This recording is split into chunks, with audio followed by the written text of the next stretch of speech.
یہ کام کیا. حکومتی ادارے بھی وہاں پہ موجود تھے, جہاں پہ موجود تھے ان کے ساتھ ہم نے تعاون بھی کیا, اور ایک قومی سوچ کے ساتھ الحمدللہ یہ پورا ریلیف آپریشن جاری رہا. یہ بڑا ٹف آپریشن تھا, مگر جو گورنمنٹ کے نمائندے تھے بہت سے فلاز وہاں پہ نظر آئے ہمیں, ہم نے ہائی لائٹ بھی کیے اکاڑا میں بھی اور دوسرے اسٹیشنز پہ بھی, مگر آپ کی جماعت کے لوگ بڑا سنسیئرلی اور دل سے ایفرٹ کر کے, بلکہ میں نے خود شاہدرہ پوائنٹ پہ جو پروگرام کیا وہ میں نے آپ کی جماعت کے ساتھ کیا, تو یہ ٹریننگ ان کی بہت پہلے آپ نے سوئمنگ کی کروائی, اس کے بعد کوکنگ اور یہ ساری چیزیں, تو گورنمنٹ کو آپ نہیں سمجھتے کہ اس کو بھی اس طرح سے کرنا چاہیے؟ اور یہ سینیریو, یہ ساری ٹیکنیکل چیزیں آپ نے کیسے آبزرو کی, آپ نے کیسے ٹیم اپ کی, اور اتنا لمبا عرصہ اتنا پہلے آپ نے کس طرح سے یہ ساری چیزیں اسکیجول کی؟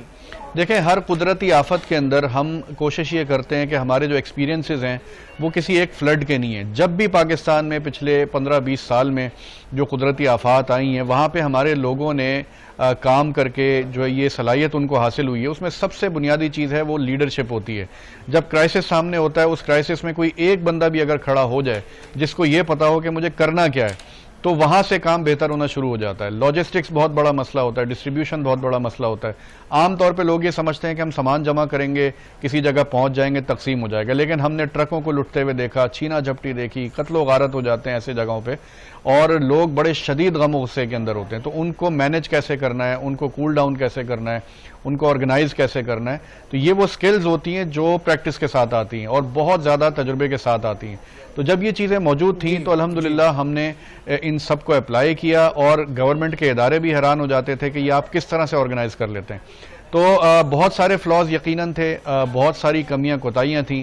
ایک ہمارا بیوروکریٹک جو انداز ہے کہ چیزوں کو صرف تصویروں کی حد تک, ایک سوشل میڈیا کی حد تک وہ کرتے ہیں اور اس کے بعد وہ اوپر بھیج دیتے ہیں تاکہ لوگ حکمران مطمئن ہو جائیں, یہ چیزیں بھی ہم نے بہت ساری دیکھی. کئی جگہ ہم نے دیکھا کہ ٹرینڈ سٹاف موجود نہیں تھا جو بوٹس کو آپریٹ کر سکے, چیزیں موجود تھیں, یعنی اکوپمنٹس خراب موجود تھے. تو ان ساری چیزوں میں ہم نے بجائے یہ کہ تنقید کا رویہ اپناتے, ہم نے فیسیلیٹیٹ ان کو بھی کیا. جہاں پہ حکومت کی کوئی کمی نظر آئی تو ہم نے ان کے ساتھ بھی کھڑے ہو کے اس کمی کو دور کرنے کی کوشش کی تاکہ لوگوں کی جانیں بچ سکیں.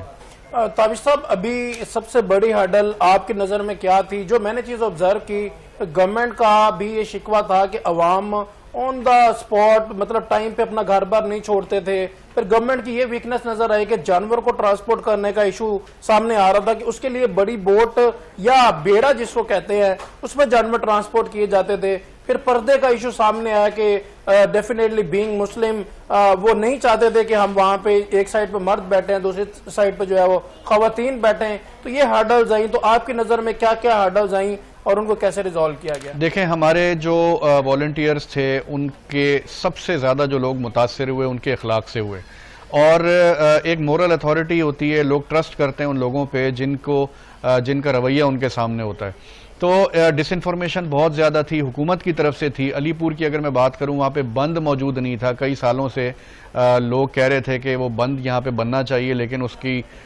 پیسے آتے تھے, وہ بند نہیں بنایا جاتا تھا. اور جب سیلاب کا خطرہ تھا, کیونکہ سب سے آخر میں سیلاب یہاں پر آیا, پورا مہینہ تھا وارننگ کے لیے, لیکن وہاں پہ جب ہم نے کام کیا تو لوگوں نے ہمیں بتایا کہ جی ہمیں آخری دن تک یہ کہا جاتا رہا کہ جی یہاں پانی نہیں آئے گا, اور صرف 8 سے 10 گھنٹے ملے. جب پانی آنا شروع ہوا تو پھر لوگ اپنی جانیں بچا کے بھاگے ہیں, محصور ہو کے رہ گئے. تو وہ سارے پرابلمز وہاں پر ہوئے. تو یہ بہت بڑے فلاز وہاں پہ موجود تھے کہ غلط اطلاعات بھی تھیں, پلس لوگوں کا ہمارا رویہ یہ ہوتا ہے کہ ان کو پتا ہوتا ہے کہ حکومت کہہ تو رہی ہے کہ جی یہاں سے نکلیں, لیکن نکل کے جانا کدھر ہے, سامان کدھر لے کے جائیں, جانور کدھر لے کے جائیں. ہم جب جلال پور سب سے پہلے پہنچے, میرے پاس ڈرون فوٹیج موجود ہے کہ ہزاروں کی تعداد میں وہاں پہ مال مویشی لے کے لوگ وہاں پہ ہجرت کر رہے تھے, لیکن لے کے کہاں پہ جانا ہے, آگے حکومت نظر نہیں آ رہی تھی. کوئی ایسی چیز نہیں تھی کہ ان کو چھت فراہم کر دیں. ایک بوڑھا شخص جس کی عمر کم از کم 80 سال ہوگی, وہ اپنے بچوں کو لے کے وہاں پہ پوتے پوتیوں کو لے کے بیٹھا ہوا تھا, ہاتھ جوڑ کے ہم سے کہنے لگا کہ مجھے ایک شیلٹر پرووائڈ کر دیں, میں ان کو کہاں لے کے جاؤں گا. تو یہ کیفیت, یہ حالات وہاں پہ لوگوں کے تھے. تو لوگوں کو ٹرسٹ اس لیے حکومت پہ نہیں ہوتا کیونکہ ان کو پتہ ہے کہ ہم یہاں سے اٹھیں گے تو وہ جس کو کہتے ہیں نا کہ ڈیول اینڈ سی کے درمیان والی سچویشن تھی کہ وہ پھنسے ہوئے تھے کہ ان کو پتہ یہاں سے جا کے بھی باہر ہم نے پریشان ہونا ہے, تو کیوں نہ ہم بیٹھے رہیں. جب وہ بیٹھے رہے وہاں پہ, پانی زیادہ ہو گیا تو پھر ان کی چھتیں گرنے لگیں, دیواریں گرنے لگیں, جانور جو ہیں مرنے لگے. تو یہ کیفیت پھر وہاں پہ بنی. تو یہ ایک ٹرسٹ ڈیفیسٹ ہے جو ہماری عوام اور حکمرانوں کے درمیان رہتا ہے. بالکل صحیح. اس میں آپ نے جو ہے آخری ساتھ ساتھ دیکھا ہوا کہ مڈل کلاس کا لوور مڈل کلاس کا وہ جانور ہی ہوتے ہیں اور ان کو ایویکویٹ کرنا بہت زیادہ ضروری تھا. تو وہاں پہ بیڑا مافیا بھی سامنے آیا کہ لوگ پیسے لے رہے تھے, 10 جانور ہم ٹرانسپورٹ کریں گے تو ایک جانور ہم ایز اے رینٹ لیں گے. اس پہ آپ کیا کہیں گے تابع صاحب؟ دیکھیں یہ تو ایک پہلو ہے نا کہ وہاں پہ جس طرح سے وہ جانوروں کو یعنی ایکسپلائٹیشن جو ہو رہی تھی پیسے لے کر یا جانور لے کر, تو یہ بھی فیسلٹی حکومت نہیں دے سکی کہ وہاں پہ کیا کہتے ہیں لوگوں کے جانور جو ان کی لائف لائن ہوتا ہے اس کو وہاں سے نکالا جا سکے. اس سے اگلی بات میں آپ کو بتاؤں کہ ایک کمیونٹی ہے آئی ٹی کی, یہاں پہ لوگ ہیں, انہوں نے اپنے مدد آپ کے تحت کچھ سامان جمع کیا, ایک بیڑا کرایا. اس کے ساتھ انہوں نے ہم سے یہ کہا کہ جی آپ کیونکہ ڈسٹریبیوٹ اچھا کر لیں گے تو آپ ہمارے ساتھ چلیں, ہمارا سامان جو ہے نا ڈسٹریبیوٹ کروا دیں سیت پور میں. تو علی پور سے سیت پور جب ہم گئے تو یہ بیڑے کے اوپر کوئی 8-10 لوگ تھے جو کہ ہمیں آدھے راستے میں پتا چلا کہ یہ جو ہیں وہ لٹیرے ہیں اور یہ ڈاکو ہیں اور یہ سامان کو یہاں سے چوری کرنا چاہتے ہیں. تو ہمیں کیونکہ اندازہ کچھ ہو گیا تھا پہلے ہی, تو ہم نے ایکسٹرا بوٹس وہاں پہ لیں, 3 بوٹس کے ساتھ ہم نے ان کو اسکورٹ کیا اور پورے حفاظت کے ساتھ ان کی تمام کوشش کے باوجود وہ ایک پوری سٹوری ہے, لیکن الحمدللہ وہ سامان سیت پور میں ہم نے حفاظت ان کا پہنچایا اور یہ سہولت بھی الحمدللہ یہ اعتماد بھی لوگوں کا مرکزی مسلم لیگ بات کر لیتے ہیں. جی افتخار الحسن صاحب, thank you so much for joining us. Iftikhar صاحب کیا حالات ہیں سیلاب کے اب جلال پور پیروالا میں, اور موٹر وے کے کیا حالات ہیں, اوپن ہو گئی ہے یا نہیں؟ جی عمر صاحب موٹر وے کے حوالے سے تو ابھی کوئی ایسی خبر نہیں ہے کہ اوپن ہو جائے, کیونکہ وہ تو بتا رہے ہیں کہ کم از کم 1.5 سے 2 ماہ لگیں گے, کیونکہ بڑے پیمانے پر وہ جو ہے موٹر وے جو ہے نا بریج تو تھوڑا سا علاقے میں ہوا, لیکن جو متاثر ہوئی ہے وہ کوئی 6 سے 7 کلومیٹر ہے. تو اس کو بننے میں تو ابھی تک کمشنر صاحب بھی یہی بتا رہے تھے اور جو این ایچ اے کے حکام ہیں وہ بھی یہی بتا رہے ہیں کہ ابھی ہمیں 1.5 سے 2 ماہ اس کو لگیں گے. ابھی بھی اس کی سائڈوں پر پانی موجود ہے, کیونکہ سیپیج کی وجہ سے وہ موٹر وے کافی کمزور ہو چکا ہے. وہ کہتے ہیں اگر 1.5 ماہ بعد بھی بڑی ٹریفک کے لیے نہیں کھولا جائے گا, پہلے ٹرائل بیس پہ جو چھوٹی ٹریفک ہے, جو گاڑیاں ہیں, کاریں ہیں, ان کے لیے کھولیں گے, اس کو بھی 1.5 سے 2 ماہ لگیں گے. ابھی تو ٹیکنیکلی تو وہ یہی کہہ رہے ہیں کہ ابھی فوری طور پر موٹر وے نہیں کھولا جا سکتا, کیونکہ بڑا نقصان ہوا ہے, بریج تھوڑی سی جگہ سے ہوا ہے, لیکن اس کے دونوں طرف جو پانی کھڑا رہا ہے اس کی وجہ سے ایک لمبا جو ہے ایریا وہ ڈیمیج ہو گیا ہے, جس کی وجہ سے فوری طور پر جو ہے وہ موٹر وے کھولنا ناممکن ہے. افتخار صاحب ابھی یہ تابش قیوم صاحب بیٹھے ہیں, تو ہمارے سامنے بھی واقعات آئے چوری کے, تو ان پہ کیا کہنا چاہیں گے؟ وہاں پہ لوگ تو پہلے ہی مرے ہوئے ہیں, پھر وہاں پہ جو ہے متاثرین پہ فائرنگ ہونا, ان کی چیزیں چوری ہو جانا, ان کے ساتھ ڈکیتی کی واردات ہو جانا. تو تابش صاحب ہمارے ساتھ موجود ہیں, یہ بھی آپ کو اس کی تفصیلات دیں گے جو وہاں پہ اٹیک ہوا ان کے اوپر یا ان کے سامان کے اوپر. کیا کہیں گے افتخار صاحب؟ یہ پولیس کی پرفارمنس پہ سوالیہ نشان ہے بہت بڑا. دیکھیں تابع صاحب بالکل ٹھیک کہہ رہے ہیں. یہ دیکھیں جو بھی لوگ ڈونر جا رہے ہیں نا, جو چیزیں لے کے جا رہے ہیں, تو ان کو چھیننے والے سیلابی علاقہ شروع ہوتا ہے, وہاں گروہوں کے گروہ کھڑے ہیں اور وہ خود کو متاثرین سیلاب کہتے ہیں. لیکن اس میں متاثرین بھی ہوتے تو ضرور ہیں, لیکن سارے تو ایسے نہیں ہو سکتے. لیکن وہاں پر اس طرح کوئی سامان لے کے جانا کسی خطرے سے کم نہیں ہے, کیونکہ جانے سے پہلے وہ راستے میں لوٹ لیے جاتے ہیں. یہ تو کوئی دوسری رائے نہیں ہے, یہ بات بالکل درست ہے. اور آپ نے چوری اور ڈکیتیوں کی بات کی, پانی کے اندر جو چوری ڈکیتی کے لیے باہر سے تو نہیں آتے, ہوتے تو وہ علاقائی لوگ ہیں. لیکن آپ کی بات درست ہے, کیونکہ حکام کی یہ ذمہ داری ہے کہ وہ مطلب لوگوں کو لا اینڈ آرڈر کی صورتحال پہ کنٹرول کریں اور لوگوں کے جان و مال کا تحفظ ان کو دیں. لیکن انفارچونیٹ ہوتا یہی ہے کہ جس طرح یہ فلڈ کے دوران میں تو بالکل نہیں دے سکے, کیونکہ وہ ریسکیو لوگوں کو کر رہے تھے اور وہ ایمرجنسی نافذ تھی, خاص طور پر جلال پور پیروالا اور علی پور, سیت پور اور یہ جو خیر پور سادات کے علاقے ہیں جہاں پانی کی زیادہ تباہی پانی نے مچائی ہے, وہاں پر تو حالات جو ہے وہ بالکل کنٹرول سے باہر ہو گئے تھے. اب جیسے لوگ جا رہے ہیں چیزیں لے کے, مطلب جو ڈونر مختلف علاقوں سے آ رہے ہیں سامان لے کے جا رہے ہیں, تو ان کے ساتھ بھی متعدد علاقوں میں ایسی شکایات موصول ہو رہی ہیں کہ وہاں جو لوگ ہیں وہ ان کو لوٹ رہے ہیں اور ان کا سامان چھین رہے ہیں. تو ضلعی انتظامیہ نے تو یہ کہا ہے کہ آپ کسی صورت خود سامان لے کے نہ جائیں, ہمارے لوگوں کے ساتھ جائیں.